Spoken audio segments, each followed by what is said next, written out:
Okay. Hello, my name is Maddie Cohen. I'm sure you are all wondering why I have a giant neon blue looking body bag up here with me, but this giant duffel surprisingly played a major role throughout my journey this year. Packing and preparing for this trip was definitely a difficult endeavor that I was both nervous and excited to begin. I expected to broaden my understanding on topics that I might have never been exposed to otherwise by meeting people of diverse backgrounds with different views on the world. This year was going to help me focus my passion for global issues in an area that I could possibly study in college. It was just an added bonus that I would travel around the world and visit 6 new countries. The fact that I was about to leave for 7 months away from home when I had never even been away from my family for more than 10 days felt weird. It didn't hit me until I had my belongings for the next few months all laid out on my dining room table. I, of course, didn't start packing until 2 days before my flight to Miami, and even less shocking, my mom had to do most of the organizing for me. I am the type to leave things to last minute and sometimes force my parents to micromanage me in order to get things done. Looking at the table of seemingly minimal clothes and other supplies suggested by the packing list left me feeling ill-equipped for the various foreign environments I was going to live in. I panicked and started adding items to the table, anticipating for any bizarre situation that I might encounter. I convinced myself that I would need these random, most unlikely items in order to function this year. Even in South Africa, people were asking if I had gone shopping because I still managed to pull out new stuff 6 months into the trip. Thankfully, Stephen gave me permission to use a bigger bag after several failed attempts to pack all my belongings into the hiking backpack. The giant duffel gave me comfort as it held all my important possessions like clothes and medicines, but also letters from my family and pictures from home. Sounds weird, I know, but my duffel embodied my home away from home while moving around for the next several months. I said goodbye to my home in DC and flew to Miami, ready to embark on the new and exciting adventure ahead of me. Immediately after arriving in the Miami airport, I was faced with my first struggle. I somehow had to carry my bag, which weighed almost as much as I do, and cross the entire terminal without the help of a cart in order to meet the rest of the group. After getting lost a few times and taking several breaks to catch my breath, I found the group. I dropped my duffel next to everyone else's, noticing that not only was I the only one to have a non-hiking backpack, but that mine was also considerably larger than the rest. I freaked out and thought I was going to be labeled as the high maintenance or materialistic one. We were going on this gap year to explore international problems and experience more impoverished areas, and here I was, lugging around a giant bag with a comparatively larger amount of belongings. After awkwardly sitting in a circle and having the expected uncomfortable small talk with the group, we all gathered to check our bags for the flight to Ecuador. The PLs and many of my peers immediately noted my ridiculous neon duffel and its absurd size, thus beginning the tradition of jokes about it during travel days. I mean, Kate's bag managed to only weigh about 8 kilograms, while mine measured a whole 26. When we finally arrived in Mindo, the bus could not drive all the way down the road, forcing us to carry our bags to the Eco Lodge. I was again confronted with the challenge of carrying all the baggage I brought without the help of a cart, but this time down a dirt road. Luckily, it was the beginning of the trip, so I was still in pretty good physical shape from the summer and still possessed the naive notion that the road really wasn't that long. We spent the next week getting to know each other, sharing our opinions on certain global issues, and preparing for future situations that might occur when traveling abroad. While discussing ideas surrounding feminism, identity, or general volunteering, I immediately realized that Catholic school had definitely not prepared me for seminars. I loved hearing people's different views on what my school considered controversial topics, but I started to feel like I could not contribute as much background knowledge as others. I brought with me an overflowing duffel of my own experiences, but they started to feel insignificant to conversations. Lugging around the huge duffel started to feel like a burden. Essentially, I was carrying what now felt like excessive weight that was irrelevant to what I actually needed. After orientation, we all headed to Quito and eventually Bua to move in with our first families. Living with an indigenous Sachla tribe who only spoke their native language in Spanish jarred me out of any semblance of a comfort zone. The amount of bug spray and familiarity with more simplistic lifestyle that I brought with me did not protect me from the struggles of living in the middle of an Ecuadorian jungle, that's for sure. Digging holes and planting trees all day became discouraging, especially when it seemed like the area we were in wasn't really affected by deforestation. After work, our days were mostly spent in seminar or what felt like infinite amounts of free time. I started to notice the vast difference between what free time at home looked like compared to free time at Bua. Weekends were spent with family or on the farm, but very much unplanned. The relaxed attitude and meaning of time in Ecuador inspired me to be more thoughtful on how I deal with situations in my daily life. One weekend, Aaron and I's host dad, Alfonso, took us on his weekly trip for supplies, which gave us a chance to talk. Alfonso explained that constant misuse of the land from overplanting and lack of diversity in plant species had left their land damaged. The Sachla people were exposed to outside influences and were able to modernize many aspects of their lives. Alfonso described his struggle as a community leader and personally in balancing the traditions of the Sachla community with modernization. He told us that he believed that sharing information and interacting with people on a global scale is important in order to grow as both a person and a society. In an ideal situation, he said he wanted to be able to learn from people all over the world while maintaining the traditions of his community. That conversation sparked my new understanding and appreciation of mindfulness. He taught me that mindfulness is appreciating the present moment and being aware of personal thoughts, feelings, and sensations during our daily rush. I did not need to go and give up most of my possessions in my duffel and live off the land in order to maintain a less stressful lifestyle, and neither did the community. I want to be more thoughtful of my effects on the environment and people around me. Being present in my sometimes chaotic and stressful life will allow me to calmly respond to situations while taking off the pressures to constantly accomplish things.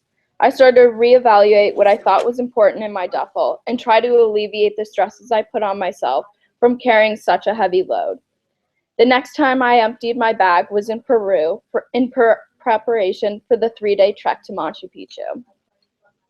I left Ecuador still feeling discouraged that I would not be able to handle the possibly more challenging trials to come, but with a new appreciation of slowing down and being more deliberate with my actions in the present moment. I am definitely not the most athletic and have never really been into outdoorsy stuff, so I knew the 3-day trek to Machu Picchu was going to be very difficult. Let's just say, given the choice initially, I definitely would have taken the train. For the hike, we all emptied our bags and were told to only pack what was absolutely necessary, as we would be carrying all of our stuff for several miles up and down mountains. I said goodbye to the giant duffel and broke out my hiking bag from the bottom. It felt a bit of a flashback to packing in DC for the trip. I didn't want to carry a lot, but I also wanted to be prepared for any extreme elements we were going to face the next 3 days. My bag felt so much lighter, and I was able to actually enjoy the incredible scenery and chance to talk to people during the trek without worrying if I was too slow or tired. There were times during it that I wanted to give up and felt frustrated at myself for not appreciating hiking for fun. The trek definitely emphasized Mara's description of type 2 fun. For those who are unfamiliar with the concept, type 2 fun is not fun in the present moment, but fun when you look back at the memory. It reminded me of the importance of perseverance. I don't believe I learned this huge lesson from hiking to Machu Picchu, but I started to consider the ways I limit myself by scrutinizing my abilities. Sometimes I allow personal criticism to inhibit myself so much that I don't even try things based off of my fear of failure. Feeling some of the weight and pressure I put on myself lighten, I was excited to go to Asia for the first time and continue trying new things and pushing myself beyond personal expectations. It was such a relief to be in Thailand where the bugs weren't so horrible and where we were able to spend a large amount of time in a city. In order to prepare for our homestay with organic farmers, our group stayed at an organization called UHDP. We learned different organic farming methods and started to explore a more sustainable way of food production. When we were not in Chiang Mai, staying at the eco resort, we lived with an agricultural community in rural rice farms, helping them out with their harvesting season. Like many of the host families, Kate and I's siblings had gone to school and moved to the city to pursue careers outside of farming. Children of the rice farms were drawn to the more exciting city life where they could make more money. This left parents with the overwhelming responsibility of maintaining the farms into their older age, past the average time Americans consider retirement. Although children left the older generation with this burden, I was amazed to see how supportive and proud parents were of their kids. When each of the host parents gave Kate and I a tour of our home for the next month, the first thing they both showed us was a picture of their daughter's college degree. We were a few months into the trip, and the initial homesickness had worn off for me. I became forgetful about contacting my family back home due to the excitement of finally venturing out on my own and trying to maximize every new opportunity.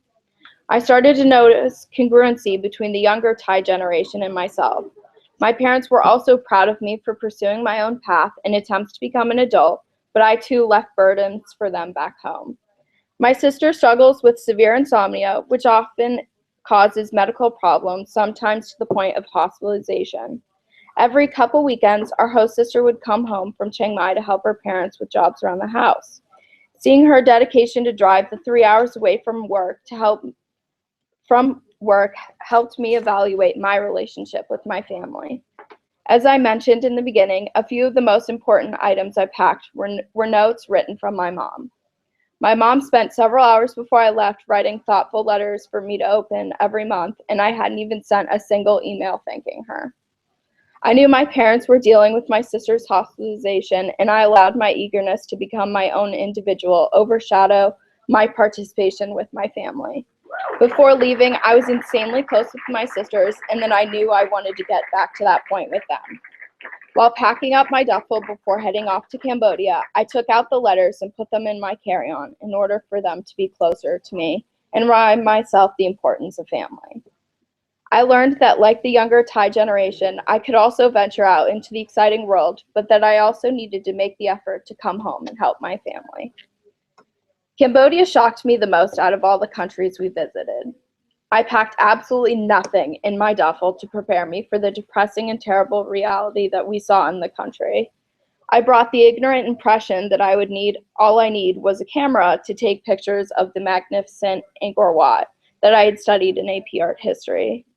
We were introduced to Boone, our extremely animated tour guide for the week, who immediately began telling us the horrifying effects the Khmer Rouge's genocide left on the country. Here I was holding my camera, thrilled to have my spiritual visit to Angkor Wat, while this man explained that about 1.7 million Cambodians were murdered in the killing fields during the 70s. In school, I had learned about several genocides, including the ones in Rwanda and Armenia. Even my personal connection to the Holocaust from growing up Jewish could not compare to the emotional tour through the killing fields and jail. Just learning about the torture people suffered and seeing firsthand the extreme poverty the genocide created left me angry. Why hadn't I discussed or learned about it in school? I couldn't even imagine the hatred Boone probably felt after being personally involved, especially while being reminded of it every day. However, that was not the case. Boone was probably the most energetic and compassionate person I have ever met, and that's not an exaggeration. Throughout our sightseeing during the week, he told us many fables from his times as a monk after escaping from the military. Although we joked about some of his sayings, such as letting our cows go, Boone truly exemplified the virtue of forgiveness. He was forced to become a child soldier and watched his beloved home become the center of violence at the hands of a malicious communist regiment, but he managed to let go of the resentment. One of the biggest motivations for choosing this program came from the fact that I would finally be given the opportunity to visit India. I grew up participating in Indian dance for a few years and hearing stories from the several trips my grandparents took there. Not only was I getting to explore firsthand a culture that interested me, but I was also able to partake in my favorite form of volunteering, working with kids. A major attribute of my personality is my impulsivity. Although I do not always think through my actions, I try to make sure they are done with good intentions. Coming to India, I packed with me the belief that any good action based on good intentions usually worked out for the better. However, my passion for the culture or love of children did not provide me with the skills needed to teach students how to speak English or understand math. Like any good volunteer, I brought school supplies such as markers and erasers to prepare for the first day of teaching. My intention to possibly help a school that didn't have the basic materials needed to teach did not make up for the disruption we caused by being there. I was not qualified or trained to teach. I myself am still a student. Starting on the first day, I was asked to completely take over while the teacher sat and observed. It felt so uncomfortable as an unqualified foreigner to not only be given the complete responsibility of teaching, but also to take away that authority from teachers within the community. I thought that teaching would empower students to possibly overcome difficult situations they were in, but by being there, I felt like I was holding them back. The children were not accustomed to my Western teaching methods, and I was not trained to teach to their needs. How was I supposed to teach children English when I barely knew a word of Hindi? I never had thought about the detrimental effects of creating bonds with these children and then leaving them after a month. India's work project demonstrated my new understanding of volunteerism. I emptied many of the assumptions I brought with me in my duffel about India and took with me a new perspective of volunteering. The experience taught me to critically think about my possible effects on the communities I hope to be helping, because sometimes just my presence isn't enough. I learned the reality that change often comes slowly and that I needed to start having realistic expectations for change. We headed to South Africa, excited to finally be back in nature and see trees, as bizarre as that sounds. Working with PledAid and going to patients' homes allowed me to see the complexity of healthcare. The organization focused on seeing patients as individual people. I found that valuing the person and taking the time to learn their story created a better environment for them to want to get healthier. I joked with Rachel and Julia about their intense journaling, but processing our experience was an important part of the work project. It was one of the more depressing projects, visiting people one day and then learning they passed only a couple of days later. I learned that I needed to see myself as a more complex than just a couple of attributes. Staying in the present and enjoying daily adventures like shark diving and bungee jumping is important, but being reflective allows you to fully be in the moment. After a long few months, I packed my duffel for the last time. I realized that I not only brought with me many lessons and souvenirs, but that I had also lightened my bag as well. Thank you.